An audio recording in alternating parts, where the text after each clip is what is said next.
the department began a very rapid turn on thinking about how to meet the current problem, set conditions to improve globally, but how to organizationally structure itself to pace what was going to be this new threat space.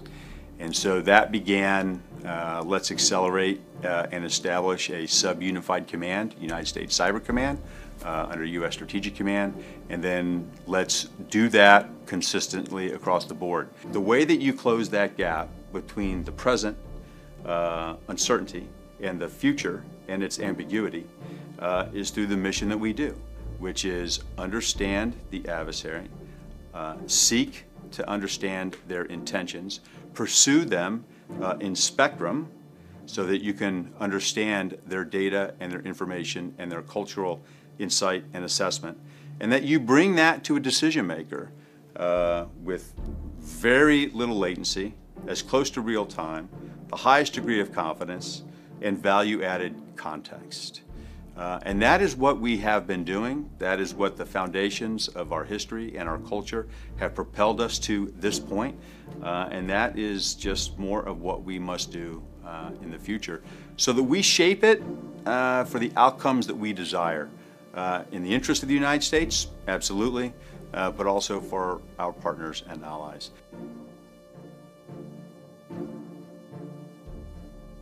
The CNO, Admiral Gary Ruff had tasked me with operationalizing cyber to include electronic warfare in space, which was a huge challenge. There's 27 commands, and I think there was 17,000 folks, and they all worked for different organizations, and all of a sudden we put out an op order and they all worked for us.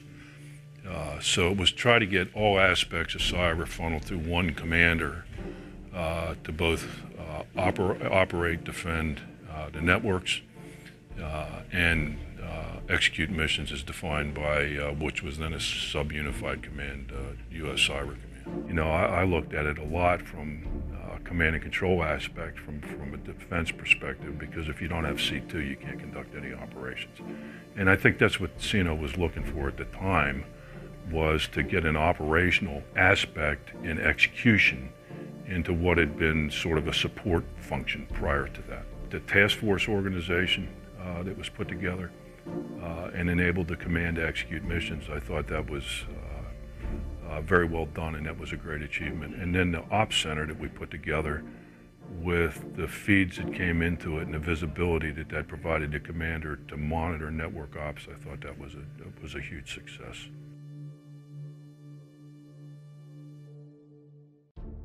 I think the biggest challenge that I had and we had was, besides putting together the staff from scratch, it was to explain to the rest of the Navy why we were important, why we suddenly established U.S. Fleet Cyber Command and reestablished Com-10th Fleet.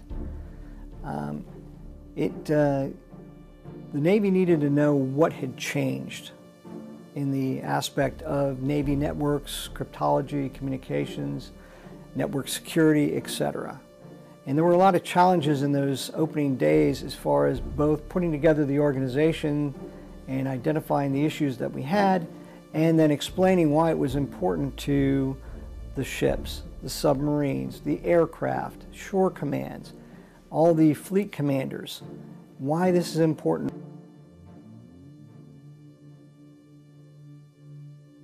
I think there was a recognition among the Navy's leadership that cyber represented a new operational domain. And it was a domain in which we, as a tactical warfighting organization, were going to have to be prepared to operate. And that series of operations was going to involve the spectrum, from the defensive to the offensive. And my focus really was on, so you got a basic structure, now you got to operationalize it, you got to make it real, and you've got to turn it into a warfighting organization. Not just an idea, you got to turn it into a warfighting organization.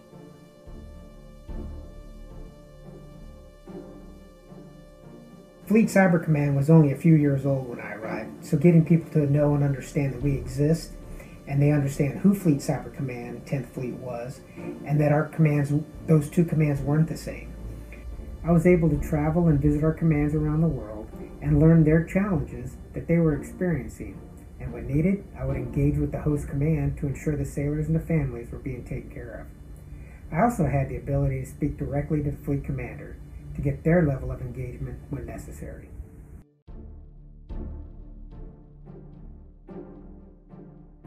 Being able to pull together all of the capabilities of Fleet Cyber Command as it pertained to both NSA and to U.S. Cyber Command as the Navy component and presenting the Navy component of that warfighting element, I think was critically important.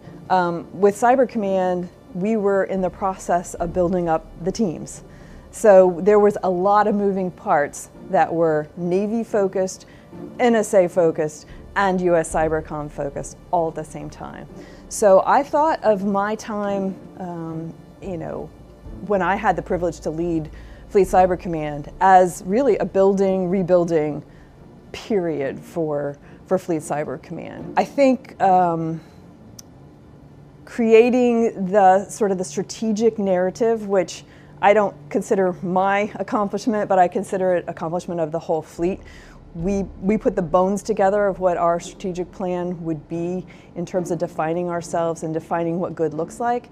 And all the leaders from throughout the fleet helped us work on that plan and articulate it in a way that was understandable to the sailors inside of the fleet writ large, and then our partners in the DoD and IC domain.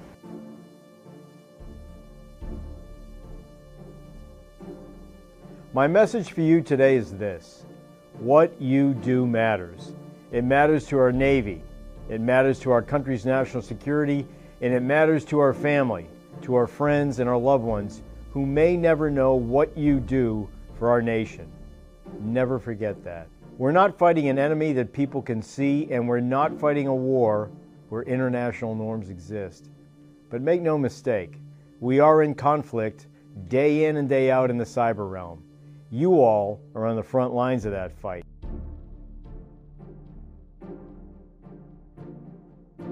I have the opportunity to travel across all of our commands, and they amaze me every time I visit a command. Just the pure talent that we have in this community just absolutely amazes me. I said I grew up in this community. I think we had talent then, but it just continues to get better. And I just think because the sailors love what they do. Seeing sailors excel in this community is a great honor, and we by far have the best and the brightest in this community. So the biggest accomplishment for me is coming to work every day and being able to work with our sailors in the community. The story that we say is you have to own it inside the lifelines of your ship. And that's just a metaphor for everywhere that the Navy is. They're going to interact in cyberspace, and we need to be better operators and better owners and better professionals. Two things that I wanted to solidify. In my previous comments about cyberspace is intended to also be full spectrum. So it's offense, it's defense, it's network operations, it's sustainment, it's provision. It's exploit, and it's attack. It's across the board. And every sailor in the Navy's Information Warfare and 10th Fleet Enterprise is involved in that. For our ITs, right, the second largest rating in the Navy, we needed to get them into a warfighting mindset. We needed to expect them to be local defenders everywhere that they are. We needed to upgun, upskill, up-professionalize, up-expect that workforce. We needed to give them better tools, better training, better awareness, better visibility, because they know that network. They should be our persistent and always first line of defense excellence. We needed to, in my judgment, up our cryptologic game.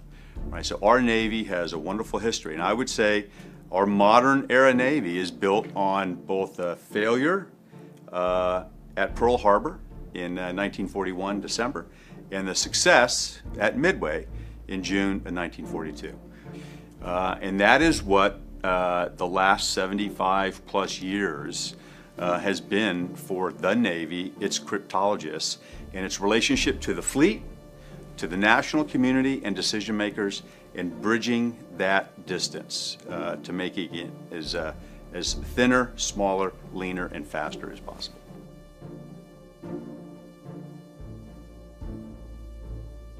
I think the passage of time, a decade, has only demonstrated, only shown that the fundamental decision that we made about the need for this capability was very farsighted. Clearly, the level of activity in the cyber domain and within the broader information dynamic is only growing in significance, in potential operational impact. And I think one of the challenges for the Navy is going to be, so how do we learn to fight, to operate in this environment in which the spectrum, the information dynamic, the world of cyber space are increasingly integrated. And I think that's going to be one of the challenges for the Navy, and I would argue for the department as a whole in the coming decade. And I think 10th Fleet Cyber Command is going to play a significant role in that. Having Fleet Cyber Command delivering on operational outcomes for the United States Navy, for the Department of Defense and national security is what's going to shape our value and the importance that the Navy places on Fleet Cyber Command. And so I would just say to all of the previous commanders, each of you and your respective Fleet Master Chiefs set conditions for all subsequent and future commanders to be successful. So that is a vote of thanks, but also admiration for the work that you've done. The things that we have been able to achieve inside the Navy's information warfare community, moving from having no community to having an information dominance core to now an information warfare community, has been a seminal change. We have a maturing and more effective Fleet Cyber Command 10th Fleet. So all of that together, all spectrum, independent of protocol, totally mobile, codes and modes, everywhere that we have a sensor front.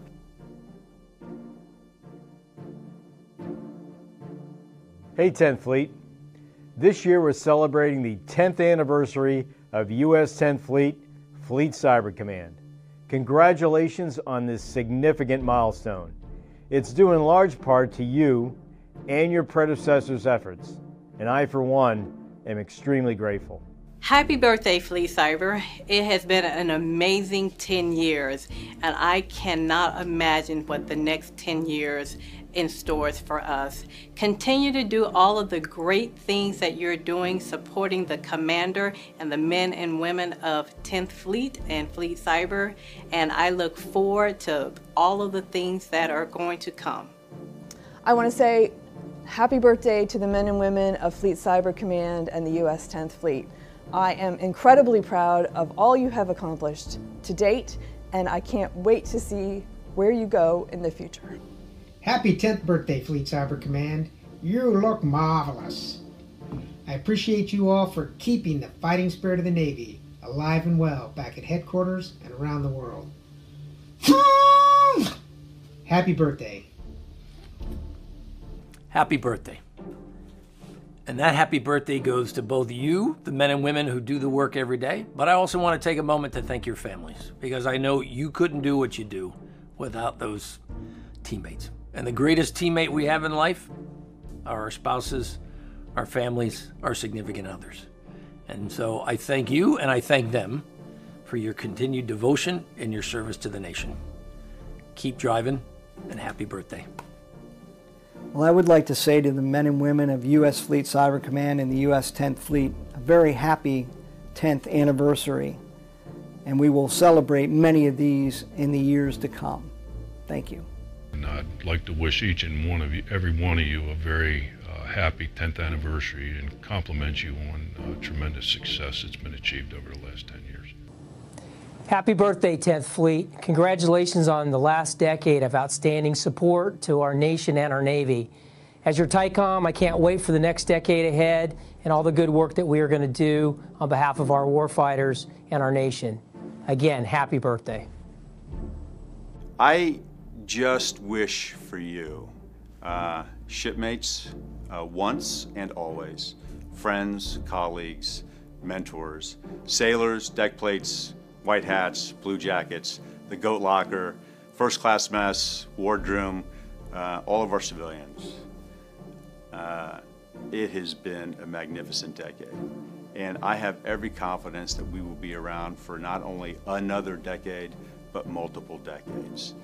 It has been an extraordinarily fun, dynamic challenge. Every day has been witnessing and observing the decisions that you make calmly, professionally, well-informed, well-constructed, part of a team, purposeful, right, in presenting the Navy as ambassadors of the Navy and our community to itself and to the nation and to the globe. You, in fact, are the only part of the fleet that is genuinely everywhere all the time that makes the rest of the fleet operate forward. And I just would invite all of you to take a pause on this 10th birthday for 10th Fleet. Pat yourself on the back. Think a little bit about what you want to do over your next decade, right? In uniform, out of uniform, but in this mission space. Continue to lead, continue to challenge the assumptions about how we organize and drive change, accept that change is going to come, and so choose to lead that as well. And that, through continuous learning and pursuit of excellence in your tradecraft and your profession, is how we will win and be victorious in this competition. It's how we're going to avoid a Cold War. It's how we will dominate in conflict if called upon. And it's how we will keep our Navy and our nation secure now and in the future. So thank you very much. And for 10th Fleet, happy birthday.